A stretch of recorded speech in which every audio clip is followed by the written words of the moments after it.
En la costa sureste de la isla de Mallorca, allí donde la tierra parece romperse en afilados acantilados de roca dorada, se esconde una maravilla geológica de proporciones casi irreales. No es una playa convencional, ni una bahía abierta al horizonte. Es una incisión perfecta en la costa, una piscina natural de aguas tan intensamente turquesas que desafían toda lógica. Su nombre es Caló de Moro. Cada año, su imagen da la vuelta al mundo, presentándola como un paraíso idílico. Pero más allá de su asombrosa belleza, yace una historia mucho más profunda, una historia contada por la roca, el agua y el tiempo. Hoy no visitaremos Caló de Moro como simples espectadores. Hoy vamos a leer el libro de su pasado, a descifrar los procesos naturales que conspiraron durante milenios para esculpir esta joya. Prepárense para descubrir la ciencia oculta tras el paraíso, para entender cómo la propia Tierra soñó y construyó su piscina secreta. Nuestra primera parada en este viaje nos obliga a preguntarnos, ¿por qué tiene esta forma tan peculiar? Caló de Moro no se asemeja a las típicas calas formadas por la desembocadura de un torrente que ha erosionado un valle. Su forma es demasiado abrupta, sus paredes demasiado verticales. La respuesta se encuentra bajo nuestros pies, en la propia naturaleza de la roca que la compone. Toda esta región de Mallorca está formada por una inmensa plataforma de roca caliza del Mioceno, una roca sedimentaria relativamente blanda y, sobre todo, soluble. Durante miles y miles de años, el agua de la lluvia, que es ligeramente ácida por el dióxido de carbono que absorbe de la atmósfera, se ha filtrado a través de las fisuras de esta roca. Gota a gota, ha ido disolviendo el carbonato de calcio, el cemento natural de la piedra, creando un complejo mundo subterráneo. Un laberinto de túneles, galerías y enormes cavidades conocido como sistema kárstico.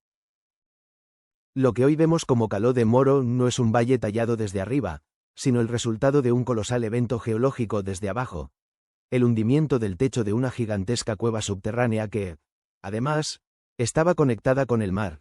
Imaginen una catedral de roca oculta bajo tierra. Con el paso de los eones, la erosión marina por un lado, y la disolución por el agua dulce por otro, debilitaron su estructura hasta que el techo no pudo más y se desplomó, abriendo una ventana directa al cielo. Los imponentes acantilados que hoy flanquean la cala no son laderas de una montaña, sino las paredes interiores de aquella antigua cueva. Por eso su caída es tan vertical y su forma tan recogida y protectora. Caló de Moro es, literalmente, una cueva a cielo abierto, un testimonio espectacular del poder silencioso y paciente del agua para modelar nuestro mundo desde sus entrañas. Ahora que entendemos el recipiente, indaguemos en su contenido. El segundo gran enigma de Caló de Moro es la cualidad casi mágica de su agua. ¿Por qué ese color, esa transparencia que permite ver cada grano de arena del fondo como si no hubiera nada en medio? La respuesta es una combinación maravillosa de física, química y biología. El color turqués intenso es, en parte, un truco de la luz. Cuando la luz del sol penetra en un agua excepcionalmente clara y poco profunda con un fondo de arena blanca, la mayoría de los colores del espectro son absorbidos, pero las longitudes de onda azules y verdes son reflejadas, llegando hasta nuestros ojos.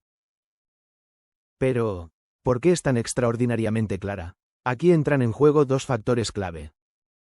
El primero es la ausencia total de cursos de agua dulce que desemboquen en la cala. No hay ríos ni torrentes que arrastren lodos, arcillas o materia orgánica que puedan enturbiar el agua. Es un sistema casi cerrado, alimentado únicamente por el propio mar. El segundo factor, y quizás el más importante, es un jardinero submarino que trabaja sin descanso en las aguas exteriores, las praderas de Posidonia oceánica. Esta planta marina, y no un alga, forma inmensos bosques sumergidos que actúan como un gigantesco sistema de filtrado. Atrapan sedimentos en suspensión, oxigenan el agua y mantienen un nivel de pureza que permite esa penetración lumínica tan espectacular. Y por supuesto, el lienzo sobre el que se pinta este color, la arena. Su blancura inmaculada no proviene únicamente de cuarzo o roca pulverizada. Una gran parte de su composición es de origen biogénico. Son los restos microscópicos de millones de organismos marinos. Diminutos fragmentos de conchas de moluscos, exoesqueletos de erizos de mar y, sobre todo, los restos del alga calcárea alimeda, que al morir, deposita sus pequeños segmentos de carbonato cálcico en el fondo. Así, Caló de Moro es el resultado de una colaboración perfecta. Una geología que proporciona el cobijo, una biología que purifica el agua y una arena nacida de la propia vida marina que actúa como el reflector perfecto. Levantemos la vista de las aguas hipnóticas y observemos las paredes que nos rodean. Los acantilados no son solo los testigos mudos de un colapso milenario, son un ecosistema vertical, un jardín colgante donde la vida se aferra en condiciones extremas. Aquí, el suelo es escaso o inexistente, el agua dulce es un lujo y el viento cargado de salitre es un enemigo constante. Sin embargo, la vida prospera. Dominando el paisaje encontramos al pino carrasco, un árbol maestro de la supervivencia. Sus troncos retorcidos por el viento y su capacidad para crecer en las grietas más inverosímiles demuestran una adaptación asombrosa. Junto a los pinos, encontramos la sabina costera, un arbusto de aspecto prehistórico que resiste la sequía y la salinidad con una tenacidad admirable. Y a un nivel más bajo, casi lamiendo la roca, crecen plantas especialistas como el hinojo marino. Esta planta carnosa es capaz de almacenar agua y posee mecanismos para excretar el exceso de sal, lo que le permite colonizar zonas donde cualquier otra planta moriría. Estas especies no están ahí por casualidad, son el resultado de un largo proceso de selección natural, guerreras botánicas que han conquistado un territorio hostil. Este ecosistema vertical también es el hogar de diversas aves marinas que utilizan las repisas y oquedades para anidar, a salvo de depredadores terrestres. Y bajo el agua, en las zonas rocosas de los laterales, la vida marina encuentra refugio. Pequeños bancos de sargos patrullan la zona, mientras que peces de colores como la doncella o el pez verde se esconden entre las grietas. Es un mundo en miniatura, un ecosistema completo que demuestra que la vida no necesita condiciones fáciles para florecer, solo una oportunidad. Nuestra última reflexión nos lleva a comprender la naturaleza efímera y dinámica de este paraíso. La pequeña lengua de arena blanca que forma la playa de Caló de Moro no es un elemento estático. Su existencia depende de un equilibrio delicado y está sujeta a los caprichos del mar. Es lo que se conoce como una playa de bolsillo, cuya permanencia es un pulso constante entre la aportación de arena y su pérdida. Durante los meses de verano, las olas suelen ser suaves y las corrientes depositan lentamente la arena biogénica en el fondo de la cala. Sin embargo, en otoño e invierno, la situación puede cambiar drásticamente. Un fuerte temporal, especialmente de levante, puede desencadenar una energía formidable dentro de este espacio cerrado. Las olas, al chocar contra los acantilados, crean corrientes poderosas capaces de llevarse toda la playa en cuestión de horas, arrastrando la arena hacia aguas más profundas. Quienes visitan la cala en invierno pueden encontrarse con la sorpresa de que la playa, simplemente, no está. Pero el sistema tiene resiliencia. Con el retorno de la calma, las corrientes marinas, de forma lenta pero constante, comienzan a devolver la arena a su lugar de origen. Este ciclo de desaparición y reaparición es un recordatorio poderoso de que los paisajes naturales no son permanentes. Son sistemas vivos y dinámicos, en un estado de flujo perpetuo. La playa que pisamos en verano es, en realidad, un regalo temporal del mar, un depósito de arena que el Mediterráneo nos presta hasta que decide reclamarlo de nuevo.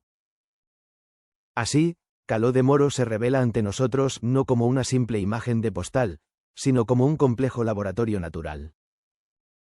Es el resultado de un cataclismo geológico, una obra de arte pintada por la física de la luz y la biología marina, un jardín vertical de supervivientes y una playa que baila al ritmo de las estaciones. La naturaleza está llena de secretos esperando a ser descubiertos, y Caló de Moro es solo uno de ellos. Hola, mentes curiosas y amantes de la naturaleza. Bienvenidos a nuestro canal. ¿Alguna vez han imaginado un paisaje que desafía por completo las leyes de la gravedad? Este es el paisaje que inspiró la película Avatar. Un lugar donde las montañas no se extienden a lo ancho, sino que se disparan hacia el cielo como miles de agujas de piedra, un bosque de rascacielos esculpidos por la propia tierra.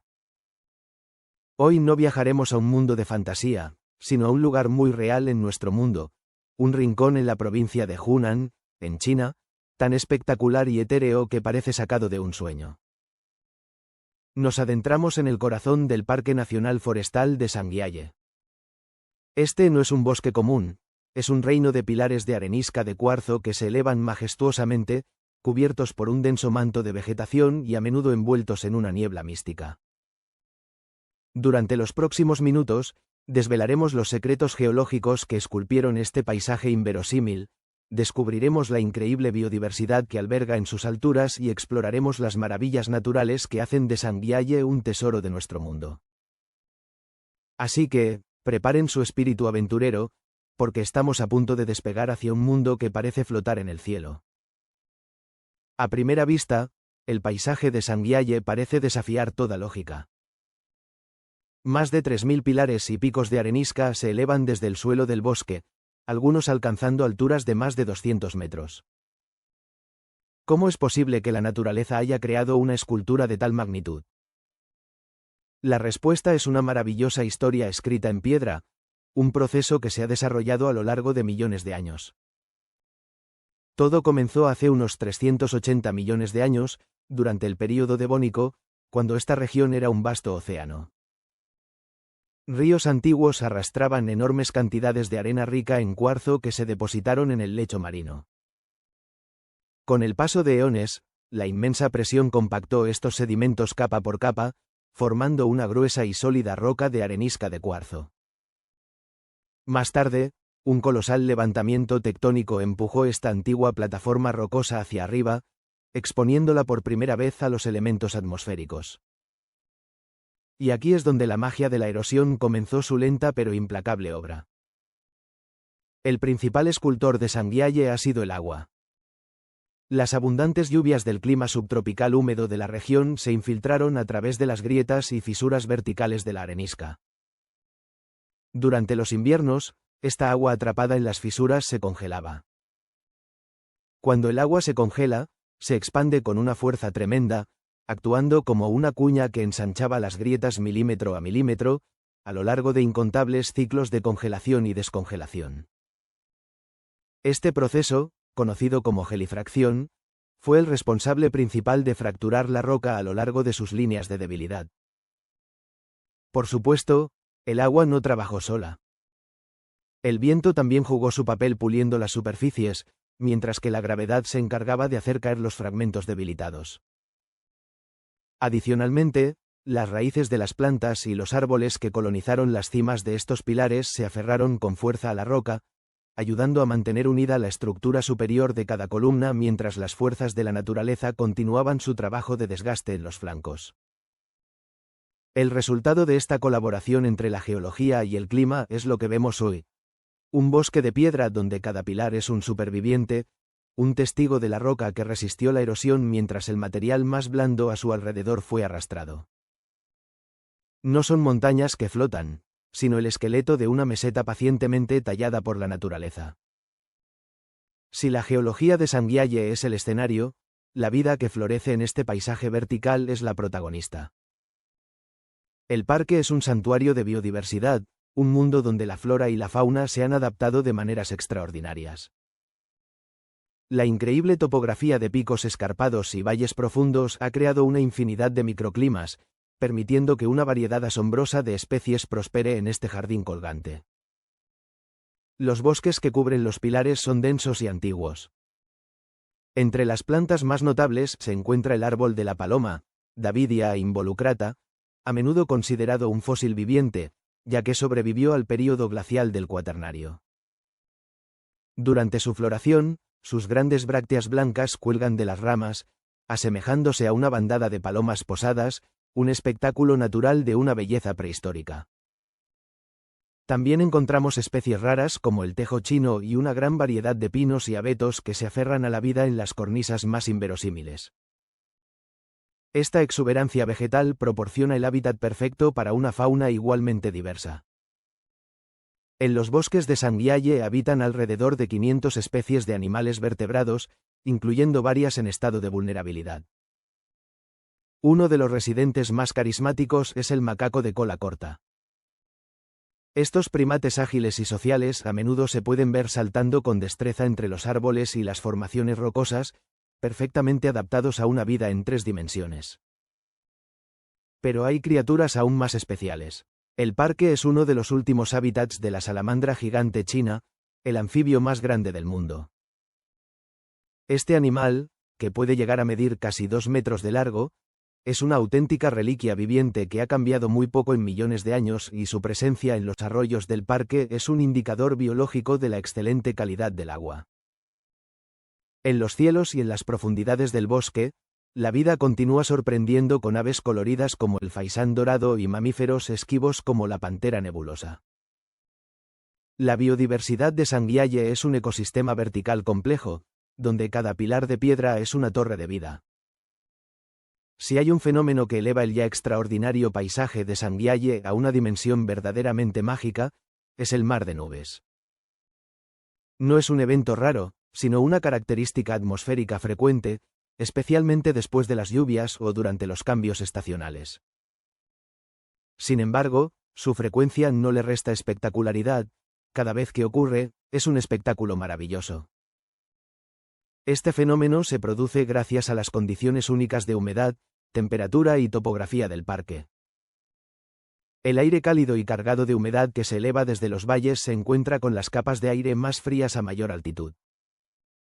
Al enfriarse, el vapor de agua se condensa, formando una densa capa de nubes que llena por completo los valles, pero sin alcanzar a cubrir las cimas de los pilares más altos. El resultado es una visión surrealista. Las cumbres de los miles de pilares de arenisca perforan la capa de nubes, apareciendo como un archipiélago de islas flotantes en un vasto océano blanco y algodonoso.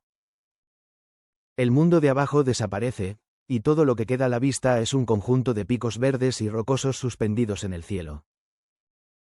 El paisaje adquiere una cualidad onírica, como si la gravedad hubiera decidido tomarse un descanso.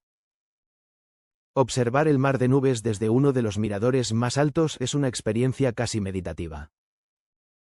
El silencio es profundo, roto únicamente por el suave susurro del viento. Las nubes no son estáticas, se mueven con una lentitud hipnótica, fluyendo como un río a cámara lenta entre los pilares, revelando y ocultando diferentes partes del paisaje en una danza constante de luz y sombra. Este fenómeno no solo es visualmente impresionante, sino que también es un componente vital para el ecosistema, proporcionando una fuente constante de humedad para la exuberante vegetación que cubre las cimas de los pilares. El mar de nubes es, en esencia, el alma de Sangialle, el velo que le otorga su misterio y su incomparable belleza. Y así, nuestro viaje por el Parque Nacional Forestal de Sangialle llega a su fin. Hemos caminado entre gigantes de piedra esculpidos por la paciencia del agua y el hielo, hemos descubierto un santuario de vida que se aferra a las alturas y hemos sido testigos de cómo la niebla puede transformar un paisaje en un sueño. Sangialle es mucho más que un conjunto de formaciones rocosas impresionantes. Es una lección viviente sobre el poder del tiempo y la resiliencia de la naturaleza. Nos recuerda que nuestro mundo es un artista de una creatividad infinita, capaz de concebir maravillas que superan nuestra imaginación. Desde la historia geológica grabada en cada estrato de arenisca hasta el delicado equilibrio del ecosistema que alberga, este lugar es un tesoro de conocimiento y belleza natural. Esperamos que este viaje les haya inspirado y maravillado tanto como a nosotros. La próxima vez que miren las nubes, quizás imaginen un mar de ellas fluyendo en el borde sur de un continente antiguo, donde la Tierra se encuentra con el imponente océano austral, existe un lugar de una belleza casi perfecta, una costa donde las leyes de la geología y la biología han conspirado para crear una obra maestra. No estamos hablando de un paraíso tropical convencional. Estamos hablando de la región costera de Esperance, en Australia Occidental. A primera vista, es un desfile de postales perfectas, playas de un blanco tan puro que duele a los ojos y aguas de un turquesa tan intenso que desafían la realidad. Una historia de rocas primordiales, de arenas casi cristalinas, y de una vida silvestre que se ha adaptado de formas extraordinarias a este entorno maravilloso. Prepárense para ver esta costa no solo como un lugar hermoso, sino como un maravilloso laboratorio natural.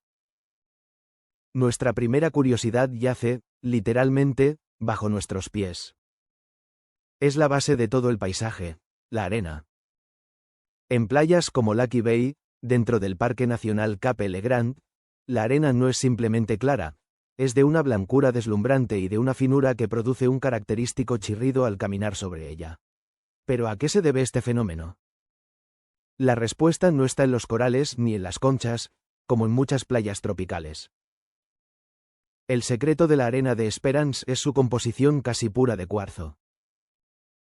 Para entender su origen, debemos viajar en el tiempo, más de 2.500 millones de años atrás. Esta región es la orilla de uno de los bloques de corteza continental más antiguos y estables de la Tierra, el cratón de Yilgarn. Este cratón está compuesto en gran parte por granito, una roca ígnea increíblemente dura y rica en cristales de cuarzo. Las olas implacables del océano austral han actuado como un mortero geológico durante millones de años, moliendo estos granos de cuarzo unos contra otros, redondeando sus bordes y pulverizándolos hasta alcanzar un tamaño de partícula increíblemente fino y uniforme.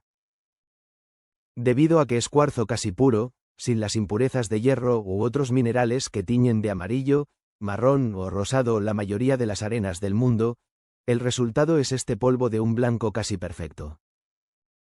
Así que, cuando uno camina por Lucky Bay, no está pisando arena común, está caminando sobre los restos diminutos y purificados de un continente en su infancia.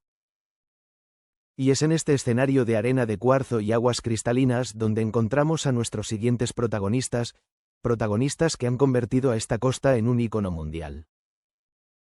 Hablamos, por supuesto, de los canguros de playa. La imagen es famosa. Canguros grises occidentales descansando plácidamente sobre la arena blanca, con el océano turquesa de fondo. Su presencia en la playa es un claro ejemplo de adaptación conductual. En primer lugar, la playa es una fuente de recursos. Estos marsupiales son herbívoros, y su dieta principal proviene de los matorrales y pastizales costeros que crecen justo detrás de las dunas. Sin embargo, en la misma línea de la playa, a menudo pueden encontrar acumulaciones de algas frescas arrastradas por la marea, que pueden complementar su dieta. Aún más importante, después de las lluvias, el agua dulce se filtra a través de la arena y puede acumularse en pequeñas depresiones en la playa, ofreciendo una fuente de hidratación de fácil acceso. En segundo lugar, la playa es un regulador térmico. Durante los calurosos meses de verano australiano, las temperaturas en el interior de los matorrales pueden ser sofocantes. La arena húmeda de la orilla, constantemente enfriada por las olas y la brisa marina, ofrece un lugar perfecto para que los canguros se recuesten y disipen el calor corporal, un comportamiento conocido como termorregulación. Es el equivalente natural a tumbarse sobre un suelo de baldosas frías en un día caluroso. No están allí posando para las fotos, están utilizando el entorno de la playa como una herramienta para sobrevivir, para alimentarse, beber y mantenerse frescos. Es un recordatorio de que incluso los comportamientos animales más idílicos tienen una base lógica y funcional, una estrategia perfeccionada para prosperar en su hábitat específico. Dejando la orilla y mirando hacia el horizonte, nuestra atención se dirige a una cadena de siluetas rocosas que salpican el océano. Se trata del archipiélago de la Recherche, un conjunto de más de 100 islas e islotes de granito que actúan como centinelas de la costa. Estas no son islas volcánicas nacidas del fuego, sino las cimas de antiguas montañas de granito que quedaron aisladas cuando el nivel del mar subió al final de la última edad de hielo. Cada una de estas islas es un microcosmos, un experimento natural de aislamiento y evolución. Protegidas de los depredadores terrestres del continente y de los incendios forestales, estas islas se han convertido en santuarios vitales para una fauna única. Aquí, Las colonias de lobos marinos de Nueva Zelanda y leones marinos australianos cubren las rocas, usando las islas como áreas de descanso y reproducción, lejos de las perturbaciones humanas. En algunas de estas islas, como en la isla de Mondrain, habitan poblaciones aisladas del Ualavita-mar. Estos pequeños marsupiales, separados de sus parientes continentales durante miles de años, ofrecen a los biólogos una ventana invaluable para estudiar la evolución en tiempo real, observando cómo se desarrollan diferencias genéticas y de comportamiento en un entorno contenido. Además, el archipiélago es un paraíso para las aves marinas. Águilas de vientre blanco patrullan los cielos, mientras que pardelas y petreles anidan en madrigueras seguras en el suelo de las islas. Este archipiélago no es solo un conjunto de rocas, es un sistema interconectado y vibrante, un bastión de biodiversidad donde la vida ha encontrado la manera de prosperar en el aislamiento, demostrando la increíble resiliencia de la naturaleza. Finalmente, regresemos a tierra firme para examinar las estructuras que son la columna vertebral de toda esta región, las masivas cúpulas y afloramientos de granito, como el famoso Frenchman Peak. Estas moles de roca que se elevan sobre el paisaje plano no son simplemente colinas, son monumentos geológicos. Como mencionamos, forman parte del cratón de Yilgarn. Se formaron a kilómetros de profundidad en la corteza terrestre como una masa fundida de magma que se enfrió muy lentamente, permitiendo la formación de grandes cristales. Durante cientos de millones de años, las capas superiores de roca más blanda fueron erosionadas, exponiendo gradualmente estos núcleos de granito increíblemente duro. Lo que vemos hoy es el resultado de una escultura a cámara superlenta. Y el principal artista ha sido el agua. El agua de lluvia, ligeramente ácida, disuelve lentamente los minerales del granito. Se infiltra en las grietas y, a través de ciclos de expansión y contracción, las agranda. Pero quizás el proceso más visualmente impactante es la formación de tafoni, esas cavidades y patrones de panal que adornan las caras de las rocas. Este fenómeno ocurre por la meteorización salina. La brisa marina carga el aire con sal, que se deposita en la superficie de la roca. El agua disuelve la sal y la transporta a los poros de la roca. Cuando el agua se evapora, la sal cristaliza y se expande, ejerciendo una presión inmensa que desintegra la roca grano a grano desde dentro hacia afuera, creando estas texturas cavernosas. El ejemplo más espectacular es la cueva en forma de ola cerca de la cima de Frenchman Peak. Contrariamente a la intuición, esta cueva no fue tallada por el océano, la montaña es demasiado alta. Fue formada por la meteorización subsuperficial. Hace mucho tiempo, cuando el nivel del suelo era más alto y cubría la base de la cúpula, el agua se acumulaba bajo tierra y erosionaba químicamente la base de la roca, creando una gran cavidad. Posteriormente, el suelo y la roca más blanda circundante se erosionaron, revelando la cueva ya formada, como un fósil de un proceso geológico antiguo. Al ir terminando nuestro viaje nos damos cuenta que la costa de Esperance es mucho más que una cara bonita. Es un sistema dinámico donde cada elemento está profundamente interconectado. Es un recordatorio poderoso de que los paisajes más asombrosos de nuestro mundo son el resultado de procesos naturales que operan en escalas de tiempo que apenas podemos concebir. La próxima vez que vean una imagen de esta costa australiana, quizás no solo vean una playa perfecta. Quizás vean la historia, en el corazón del oeste americano, una región definida por su sol implacable y sus vastos desiertos rocosos, existe una fuerza de la naturaleza tan poderosa que ha esculpido la propia corteza terrestre. No es un volcán, ni un glaciar, sino un río. Un torrente de agua que, durante millones de años, ha librado una batalla épica contra la piedra, creando paisajes tan grandiosos que desafían la imaginación. Hoy no vamos a hablar de un simple curso de agua. Vamos a desentrañar la biografía de un arquitecto geológico, de una arteria de vida en un mundo árido y de un pintor que tiñe el desierto de rojo. Nos sumergimos en los secretos naturales del increíble río Colorado.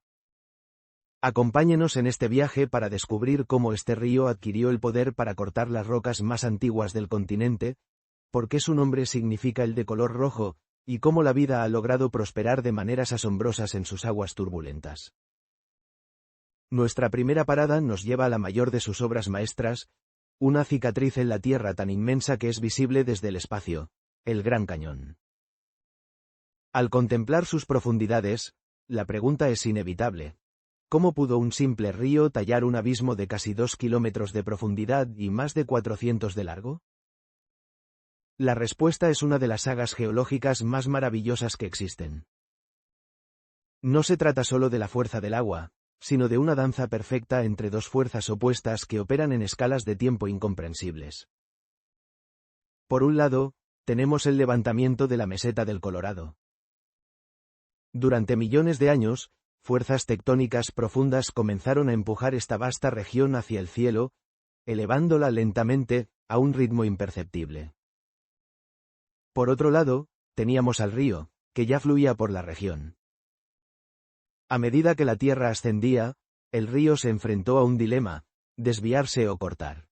Y eligió cortar. Imaginen intentar aserrar una tabla que alguien está levantando lentamente hacia la hoja de la sierra. El resultado es un corte cada vez más profundo. Eso es precisamente lo que hizo el río Colorado. Su persistencia fue la clave, pero el agua por sí sola no es una herramienta de corte eficiente. El verdadero secreto del poder erosivo del río era su carga de sedimentos. El Colorado no era un río de aguas cristalinas, era un torrente abrasivo, cargado con miles de toneladas de arena, grava e incluso rocas del tamaño de un coche. Esta mezcla actuaba como un papel de lija líquido a una escala monumental. Cada grano de arena, arrastrado a gran velocidad por la corriente, raspaba y pulverizaba el lecho rocoso, profundizando el cauce milímetro a milímetro, siglo tras siglo.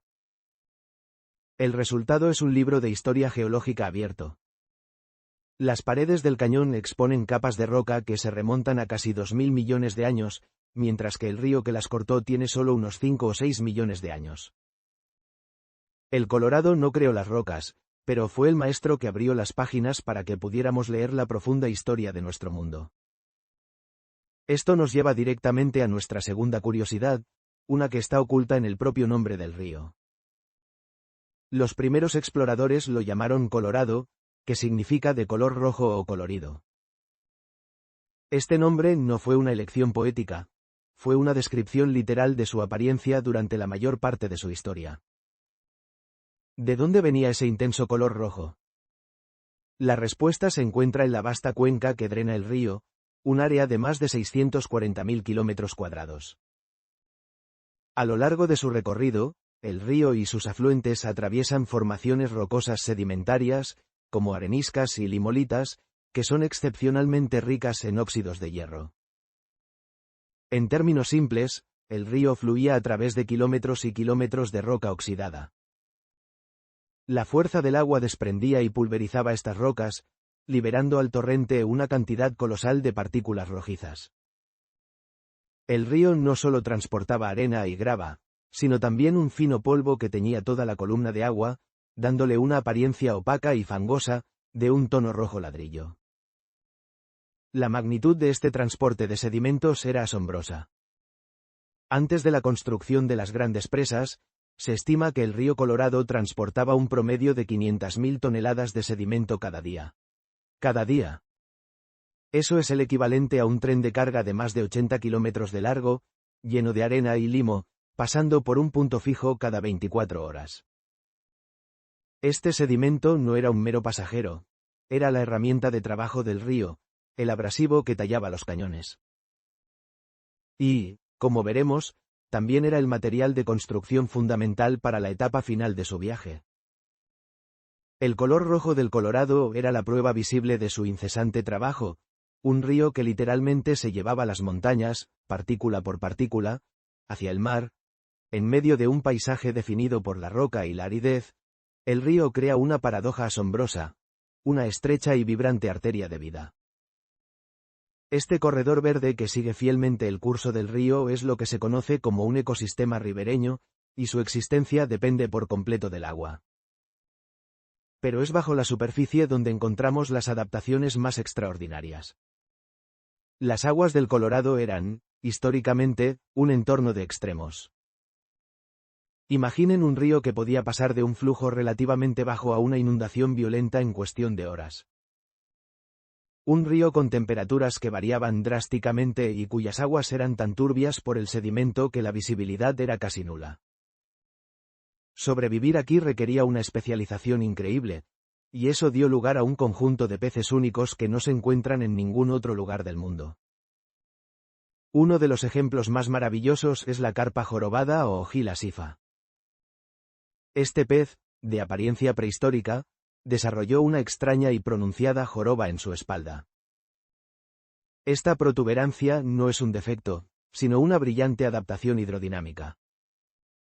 Actúa como un estabilizador, similar a la quilla de un barco, permitiéndole mantener la posición en las corrientes más fuertes y turbulentas del fondo del río, evitando ser arrastrado. Sus ojos son pequeños, ya que la visión era de poca utilidad en el agua fangosa, y sus aletas son grandes y potentes para maniobrar con precisión entre las rocas. Junto a él, evolucionaron otras especies asombrosas como el cachorrito del Colorado, uno de los peces de agua dulce más resistentes de América del Norte, un depredador perfectamente diseñado para cazar en este ambiente turbio. Estos peces son el resultado de millones de años de selección natural en uno de los sistemas fluviales más dinámicos del continente. Son un testimonio viviente de la capacidad de la vida para encontrar soluciones ingeniosas y prosperar en las condiciones más desafiantes que la naturaleza puede ofrecer. El río también tiene un ciclo final. ¿Qué sucedía con los millones de toneladas de arena roja y limo que el río arrancaba del corazón del continente? Durante la mayor parte de su viaje, el río tiene una pendiente descendente que le da la energía para transportar su pesada carga. Pero al acercarse a su destino final, el Golfo de California, el terreno se aplana drásticamente. Al perder velocidad y energía, el río ya no podía sostener todo ese sedimento en suspensión. Y comenzaba a depositarlo. Durante miles de años, esta deposición masiva de material construyó una de las maravillas ecológicas del desierto, el delta del río Colorado. Este no era un final abrupto, sino una transición gradual. El río se dividía en un laberinto de canales, marismas y humedales que cubrían miles de kilómetros cuadrados. Era un oasis gigantesco, un mosaico de agua dulce y salada creado a partir de la roca erosionada de lugares tan lejanos como las montañas rocosas. Este delta era la culminación de todo el trabajo del río. Cada grano de arena que ayudó a tallar el Gran Cañón encontraba su lugar de descanso final aquí, creando nueva tierra, nuevos hábitats y sosteniendo una biodiversidad increíble en la confluencia del desierto y el océano. Fue el acto final de una epopeya geológica de más de 2.300 kilómetros de largo. Desde su nacimiento como un arroyo de montaña hasta su apoteosis como creador de tierra, el río Colorado es mucho más que agua fluyendo sobre roca. Hoy nos adentramos en un reino que desafía nuestra escala y percepción del tiempo. Un lugar donde los árboles no solo rozan el cielo, sino que parecen sostenerlo. Un santuario de seres vivos tan antiguos que eran ya gigantes cuando caían los grandes imperios de la historia. Viajamos a las laderas de la Sierra Nevada, en California, al corazón del Parque Nacional de las Secuoyas. Nuestra primera parada nos sitúa a los pies de uno de estos titanes, el Sequoiadendron giganteum. Y lo primero que debemos aclarar es una confusión común. La secuoya gigante no es el árbol más alto del mundo. Ese honor pertenece a su prima, la secuoya roja de la costa. El récord de la secuoya gigante es otro, uno mucho más impresionante. Es el organismo unicaule, es decir, de un solo tronco, más masivo del mundo por volumen. No se trata de altura, se trata de peso y de una presencia abrumadora. Entonces, ¿cuál es la receta para crear un gigante de esta magnitud? No es un solo factor, sino una combinación perfecta de condiciones que solo se da aquí. El primer ingrediente es la ubicación. Estos árboles solo crecen de forma natural en una franja muy estrecha, en unas 70 arboledas dispersas por la ladera occidental de la Sierra Nevada. Es una zona ricitos de oro, ni demasiado cálida y seca como las estribaciones más bajas, ni demasiado fría y con un periodo de crecimiento muy corto. El segundo y más crucial ingrediente es el agua. California es famosa por sus veranos largos y secos, una condición que normalmente limitaría el crecimiento de cualquier árbol. Pero aquí, las montañas atrapan las tormentas del Pacífico en invierno, acumulando una capa de nieve inmensamente gruesa. Esta nieve actúa como un depósito de agua congelado. En primavera y verano, se derrite lentamente, filtrándose en el subsuelo y proporcionando a las secuoyas un suministro constante de humedad durante los meses secos. Beben, literalmente, el invierno derretido. El tercer ingrediente es el suelo. El parque descansa sobre un lecho de granito descompuesto, que forma un suelo mineral, profundo y bien drenado. Esto es vital. Aunque parezca increíble, las raíces de estos gigantes son sorprendentemente superficiales, a menudo no penetran más de 3 o 4 metros, pero se extienden hasta 50 metros o más en todas direcciones, formando una enorme red de anclaje que les da una estabilidad formidable contra el viento y la gravedad. Y el ingrediente final es el tiempo. Las secuoyas gigantes crecen de forma lenta pero constante durante toda su vida. Su capacidad para vivir durante más de 3000 años les permite acumular biomasa de una manera que ningún otro ser vivo de corta vida podría soñar. No tienen prisa, su estrategia es la persistencia, sumando centímetros de diámetro año tras año, siglo tras siglo, milenio tras milenio. Pero ¿cómo es posible vivir 3000 años? Esto nos lleva a nuestro segundo descubrimiento. La secuoya gigante no es solo grande, es una fortaleza biológica, un maestro de la supervivencia con una armadura física, química y una increíble relación con el fuego. Primero, su armadura física, la corteza. La corteza de una secuoya madura puede tener hasta 60 centímetros de espesor. Es fibrosa, esponjosa y contiene muy poca resina inflamable. Cuando un incendio forestal de baja intensidad atraviesa la arboleda, esta corteza actúa como un escudo térmico casi perfecto, aislando el tejido vivo del interior del calor letal. Mientras otros árboles son consumidos por las llamas, la secuoya a menudo solo queda ligeramente carbonizada por fuera, una cicatriz que cuenta una historia de supervivencia. Luego está su armadura química. La madera del corazón de la secuoya es extremadamente rica en compuestos químicos llamados taninos. Estas sustancias son las que le dan a la madera su característico color rojizo, pero su función es mucho más importante. La hacen increíblemente resistente a la descomposición por hongos y al ataque de insectos como las termitas. Es un conservante natural. Por eso, una secuoya caída puede permanecer en el suelo del bosque durante siglos, casi intacta, mientras que otros árboles se pudren y desaparecen en pocas décadas. Pero la parte más asombrosa de su estrategia de supervivencia es su relación con el fuego. Lejos de ser su enemigo, el fuego es su mayor aliado, un socio indispensable para su reproducción.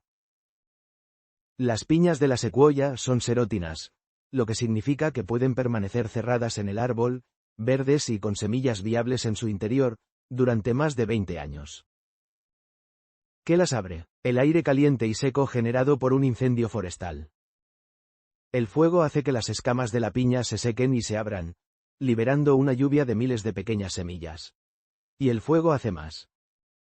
Al quemar la maleza y los árboles competidores más pequeños, como los abetos blancos, limpia el suelo del bosque, permitiendo que la luz del sol llegue al suelo.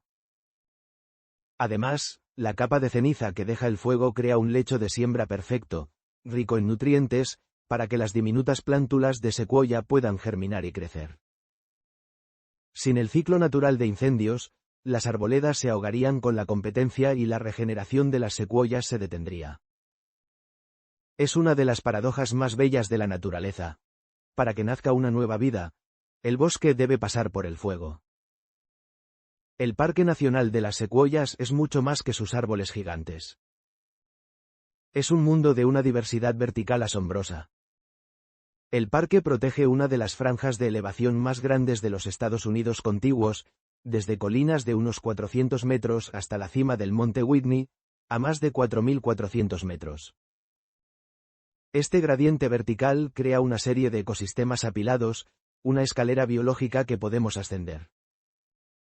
En la base, en las estribaciones occidentales, encontramos un mundo cálido y seco de chaparral y bosques de robles. Las plantas aquí están adaptadas a la sequía y al calor del verano. A medida que ascendemos, entramos en el bosque montano de coníferas. Este es el hogar de las secuoyas, que comparten su espacio con majestuosos pinos de azúcar, pinos ponderosa y abetos. Este bosque denso y sombreado es también el hábitat de una fauna diversa, incluyendo el oso negro americano, que juega un papel importante dispersando semillas. Si seguimos subiendo, el bosque cambia de nuevo. Entramos en la zona subalpina. Los árboles se vuelven más bajos y retorcidos, adaptados a inviernos largos y duros y a una corta temporada de crecimiento. Aquí dominan el pino con torta y el pino de cola de zorra, algunos de los cuales son increíblemente longevos. Finalmente, por encima de los 3.300 metros, superamos la línea de árboles y entramos en el reino alpino. Un paisaje de roca de granito desnuda, lagos helados y praderas azotadas por el viento. A primera vista, parece desolado, pero aquí prospera una vida tenaz. Pequeñas flores silvestres florecen durante el corto verano, y animales como las marmotas y las picas, expertas en sobrevivir al frío extremo, han hecho de estas alturas su hogar. Esta increíble escalera de ecosistemas, desde el chaparral hasta la tundra alpina, convierte al parque en un laboratorio natural para estudiar la adaptación y la biodiversidad. Todo este complejo entramado de vida descansa sobre un fundamento de roca monumental. La espina dorsal del parque es la Sierra Nevada, una cordillera formada por un gigantesco batolito de granito. Hace más de 100 millones de años, enormes cámaras de magma se enfriaron lentamente muy por debajo de la superficie de la Tierra, cristalizando en la roca de granito que vemos hoy. Posteriormente, la actividad tectónica empujó este inmenso bloque de granito hacia arriba y lo inclinó. Luego, durante las edades de hielo más recientes, masivos glaciares fluyeron desde las cumbres, actuando como excavadoras y cinceles de una potencia inimaginable.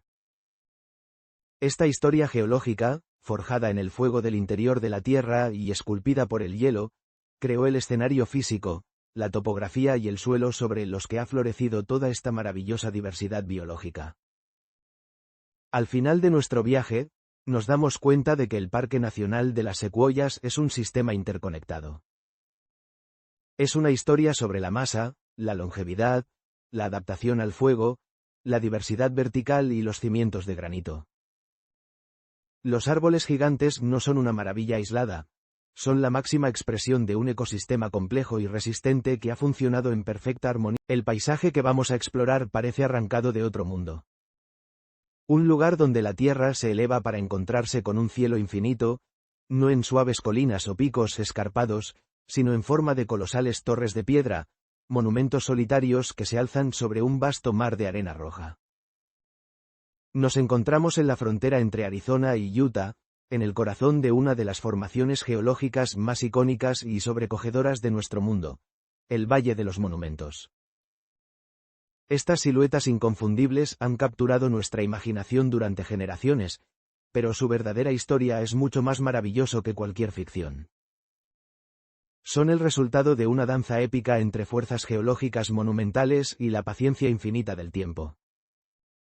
Durante los próximos minutos, vamos a despojar a este paisaje de su misterio superficial para revelar los secretos que esconde. Descubriremos cómo un antiguo lecho de rocas se elevó miles de metros, por qué la naturaleza decidió esculpir estas formas tan particulares y no otras, y cuál es el secreto químico que tiñe todo este mundo de un profundo y vibrante color rojo. Prepárense para leer la historia que la Tierra ha escrito en la piedra. Nuestra primera parada en este viaje nos obliga a retroceder en el tiempo, a una era tan lejana que es difícil de imaginar. Hace cientos de millones de años, la región que hoy es este desierto elevado era, en realidad, una vasta cuenca baja. Las antiguas montañas rocosas, muy diferentes a como las conocemos hoy, se estaban erosionando lentamente. Ríos y corrientes fluviales arrastraban cantidades colosales de sedimentos, arena, limo y lodo, desde esas tierras altas y los depositaban aquí, capa tras capa, como si la naturaleza estuviera horneando un gigantesco pastel geológico. A lo largo de eones, el peso de las nuevas capas compactaba las inferiores, transformando el lodo en lutita, el limo en limolita y la arena en la robusta arenisca que hoy domina el paisaje. Este proceso de deposición creó una secuencia de estratos horizontales, con capas más duras y resistentes alternándose con otras más blandas y friables. Este detalle, la diferencia de dureza entre las capas, es la clave de todo lo que veremos después. Luego, hace unos 70 millones de años, comenzó el segundo acto de esta gran obra geológica. Fuerzas titánicas en las profundidades de la Tierra comenzaron a empujar toda la región hacia arriba. Pero no fue un levantamiento violento y caótico. Fue un ascenso increíblemente lento y uniforme, elevando todo el altiplano del Colorado miles de metros, casi como si una mano gigante levantara una bandeja entera sin inclinarla ni romperla. Este levantamiento masivo preparó el escenario, colocando el pastel de capas de roca a merced del que sería su escultor definitivo, la erosión. Con la meseta ahora elevada, el agua y el viento, que antes pasaban por encima, se convirtieron en herramientas de tallado de una potencia formidable. El agua de la lluvia y del deshielo comenzó a abrirse paso a través de las rocas, buscando las grietas y las líneas de menor resistencia, excavando lentamente los valles y cañones. El viento, cargado con partículas de arena, actuó como un chorro de arena a escala continental, puliendo, lijando y dando forma a los detalles más finos. Este proceso de 3 pasos, deposición, levantamiento y erosión, es la receta fundamental que la naturaleza utilizó para crear esta maravilla. Esto nos lleva a una de las preguntas más cruciales: ¿por qué estas formas tan específicas? ¿Por qué vemos estas torres de cima plana y paredes verticales en lugar de montañas redondeadas? La respuesta es un concepto maravilloso conocido como erosión diferencial. Imaginemos las capas de roca como una pila de libros, donde algunos tienen tapas muy duras y otros son de bolsillo con tapas blandas. El viento y el agua desgastan mucho más rápido los libros de tapa blanda, mientras que los de tapa dura resisten mucho más. En el Valle de los Monumentos ocurre exactamente lo mismo. Una capa superior de arenisca dura y resistente, llamada roca de coronación o caprock, actúa como un escudo protector para las capas más blandas de lutita que se encuentran debajo. La erosión ataca los flancos de una gran meseta. A medida que las capas blandas inferiores son socavadas, los bordes de la dura capa superior se quedan sin soporte y se derrumban, manteniendo siempre esas paredes verticales tan características. Con el tiempo, una vasta meseta se reduce a una versión más pequeña y aislada, pero aún con su cima plana. Esto es lo que los geólogos llaman una mesa, pero el proceso no se detiene ahí. La erosión continúa su ataque implacable por todos los lados. La mesa se hace cada vez más estrecha, hasta que llega a un punto en que es más alta que ancha. En ese momento, ha evolucionado para convertirse en una butte. Las famosas formaciones conocidas como los mitones son ejemplos perfectos, gigantes de piedra que se alzan desafiantes contra los elementos. Incluso la butte cede al paso del tiempo. A medida que la roca de coronación protectora sigue encogiéndose, la estructura se vuelve más vulnerable. Finalmente, la mayor parte de la torre se desmorona, dejando solo una aguja o pináculo de roca delgada y frágil. Esta se conoce como una aguja.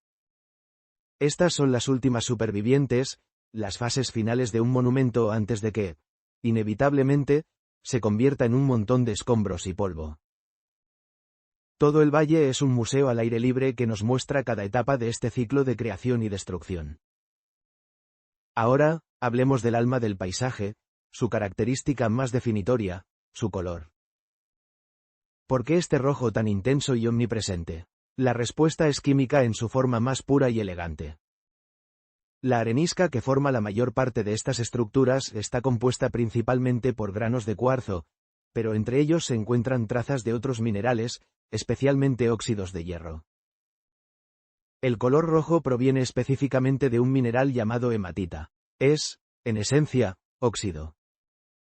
El mismo proceso químico que hace que un clavo de hierro se oxide y se vuelva rojizo al exponerse al aire y al agua es el que ha teñido estas rocas a una escala monumental. Durante millones de años, el agua subterránea se filtró a través de la arenisca porosa, llevando consigo oxígeno disuelto. Este oxígeno reaccionó con los diminutos granos de hierro atrapados en la roca, oxidándolos y cubriendo cada grano de arena con una fina capa de hematita. Las diferentes tonalidades que vemos, desde el naranja brillante hasta el rojo profundo y el marrón, dependen de la concentración de hematita y del grado de oxidación. Pero no todo es rojo. A veces, en las paredes de los acantilados, podemos ver vetas y manchas de color gris azulado o negro. Estas son el resultado de otro mineral, el óxido de manganeso, que forma una pátina conocida como barniz del desierto.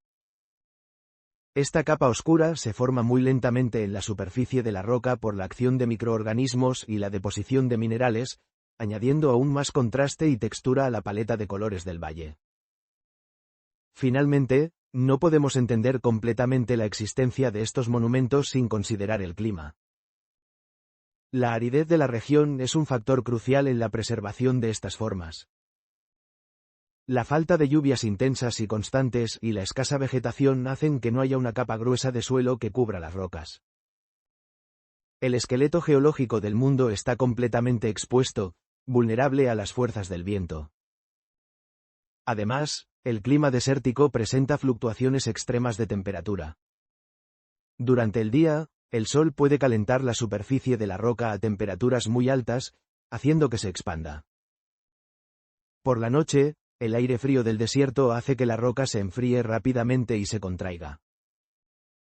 Este ciclo diario de expansión y contracción, conocido como termoclastia, ejerce una tensión inmensa sobre la roca. Con el tiempo, esta tensión crea y agranda fisuras y grietas, un proceso conocido como meteorización física, que debilita la estructura de los monumentos y acelera el trabajo de la erosión. Es el poder del vacío, la fuerza de un clima extremo, lo que permite que estas esculturas se mantengan tan nítidas y definidas contra el horizonte. El viaje por el Valle de los Monumentos termina aquí, pero la aventura del conocimiento continúa. Queremos saber tu opinión. ¿Qué fue lo que más te sorprendió de la creación de este paisaje? Déjanos tu sugerencia en los comentarios. Mientras tanto, suscríbete, dale a me gusta y activa la campanita para no perderte nuestras próximas expediciones a las maravillas de nuestro mundo. Hasta la próxima exploración.